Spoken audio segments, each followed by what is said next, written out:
مفتی احمد یار خان نیمی رحمۃ اللہ علیہ کہتے ہیں، کچھ لوگ کہتے ہیں کہ جی حضرت ابوبکر صدیق رضی اللہ تعالیٰ عنہ سیاسی خلیفہ تھے اور حضرت علی المرتضیٰ جو ہے وہ روحانی خلیفہ تھے۔ کچھ لوگوں نے یہ تقسیم کر دیا، یہ جو نیا فتنہ ہے اس دور کا، یہ ابھی ریسنٹلی بالکل نیو فتنہ جو ہے یہ نیا اٹھا ہے کہ لوگ کہتے ہیں کہ جی حضرت ابوبکر صدیق رضی اللہ تعالیٰ عنہ سیاسی خلیفہ ہیں اور حضرت علی المرتضیٰ جو ہے وہ روحانی خلیفہ ہیں۔ تو مجھے یہ بتائیے کہ جب حضرت ابوبکر صدیق رضی اللہ تعالیٰ عنہ حضور علیہ الصلوۃ والسلام کے زمانہ مبارک میں جب حضرت علی المرتضیٰ بھی موجود تھے، حضرت عمر فاروق بھی موجود تھے، حضرت عثمان غنی بھی موجود تھے، تو مصلی امامت پر کون کھڑا ہوا تھا؟ حضرت ابوبکر صدیق رضی اللہ تعالیٰ عنہ۔ تو اس سے بڑھ کر روحانیت اور کیا ہے؟ نماز سے بڑھ کر روحانیت کون اور کیا ہے؟ تو حضور علیہ الصلوۃ والسلام نے جب مصلی امامت پر کھڑا کر دیا تو یہ اس طرف اشارہ تھا کہ میرے بعد جو ہے وہ میرا جانشین جو ہے وہ ابوبکر صدیق ہوگا۔ اور میں نے شروع میں عرض کیا ہے کہ یہ جو نشانیاں ہیں یہ پہلی کتابوں میں بھی موجود تھی کہ حضرت ابوبکر صدیق رضی اللہ تعالیٰ عنہ حضور علیہ الصلوۃ والسلام کے جانشین ہوں گے۔ کچھ لوگ حضرت علی المرتضیٰ کی محبت میں جو ہے وہ محبت کی آڑ لے کے حضرت ابوبکر صدیق پر معاذ اللہ سب و شتم کرنے کی کوشش کرتے ہیں۔ اور یہ یاد رکھیے کہ حضرت علی المرتضیٰ، میں نے جیسے حدیث پاک میں عرض کیا، حضرت علی المرتضیٰ شیر خدا رضی اللہ تعالیٰ عنہ بھی حضرت ابوبکر صدیق کا بڑا احترام کیا کرتے تھے۔ اور سیدہ فاطمہ الزہرا سلام اللہ علیہا کا جب وصال ہوا، اہل بیت میں حضور علیہ الصلوۃ والسلام کے وصال مبارک کے بعد جو سب سے پہلا وصال ہوا وہ سیدہ فاطمہ الزہرا سلام اللہ علیہ کا وصال تھا، اور حضرت ابوبکر صدیق کا دور خلافت تھا۔ پھر حضرت علی المرتضیٰ نے جنازہ نہیں پڑھایا۔ اگر کوئی معاذ اللہ کوئی معاملہ ہوتا، کوئی اس طرح کی بات ہوتی تو حضرت علی المرتضیٰ خود جنازہ پڑھاتے۔ سیدہ فاطمہ الزہرا سلام اللہ علیہ کا جنازہ بھی حضرت ابوبکر صدیق نے پڑھایا تھا، اور یہ تمام علماء نے یہ بات لکھی ہے۔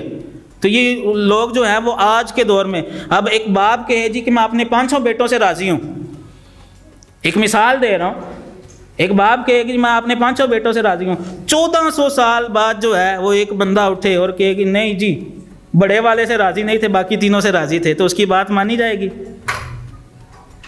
اتھینٹک جو ہے وہ رب کا قرآن ہے یا مصطفیٰ کریم کا فرمان ہے۔ اللہ رب العزت فرماتا ہے رضی اللہ عنہم ورضوا عنہ، کہ اللہ رب العزت ان سے راضی ہو گیا اور وہ اللہ سے راضی ہے۔ اور یہ تمام صحابہ کرام بس اسی عقیدے پر پکے رہے، اپنے بچوں کو بھی یہ عقیدہ بتائیں۔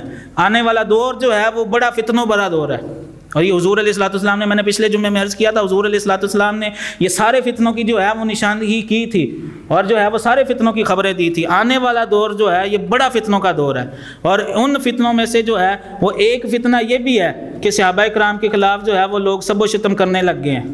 حضور علیہ الصلوۃ والسلام نے فرمایا تھا کہ جب تم لوگوں کو دیکھو کہ میرے صحابہ کو برا بلا کہیں، میرے صحابہ کو برا بلا کہیں، تو تم کہو کہ تمہاری شرارت پہ اللہ کی لعنت ہے۔ یہ حضور علیہ الصلوۃ والسلام نے اس وقت فرمایا کہ میرے صحابہ کو برا نہ کہو اگر تم میں سے کوئی ایک احد پہاڑ کے برابر سونا خرچ کرے۔ اگر حجاج کرام نے، معتمرین نے، جنہوں نے عمرہ کیا ہے، جنہوں نے مکہ مکرمہ کی زیارت کی ہے، مدینہ طیبہ کی زیارت کی ہے، انہوں نے احد پہاڑ کی بھی زیارت کی ہوگی۔ احد پہاڑ 15 کلومیٹر طویل پھیلا ہوگا، کیوں جی اشفاق صاحب؟